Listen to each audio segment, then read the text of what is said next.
د کوریا جمهوریت د ټاکنو مرکزي کمیسیون د جون په 4مه نیټه یوه عمومي غونډه وکړه او د رایې ورکولو له لارې یې د ټولټاکنو د پایلو په اړه لایحه تصویب کړه.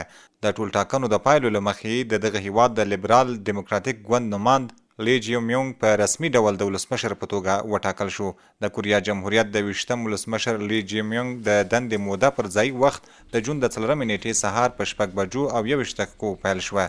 د رایو د شمیرنې د پایلې له مخې لی جیومیونګ په ټاکنو کې 49.42 سلنه رایه ترلاسه کړې.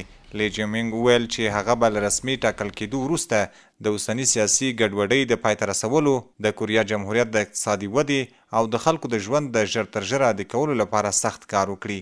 هغه زیاته کړه چې هغه به ژر تر ژره د کوریا په ټاپووزمه کې وضعیت ثبات کړي، له دیموکراتیکي کوریا سره به خبرې اترې پیل کړي او د ګډو ګټو لپاره به هڅې وکړي. دا ټولټاکنې نه یوازې د واک د لیږد یو مهم پړاو بلل کېږي، بلکې د کوریا وګړي یې د سیاسي شفافیت، ثبات او پرمختګ لپاره هم هیله مند کړي دي.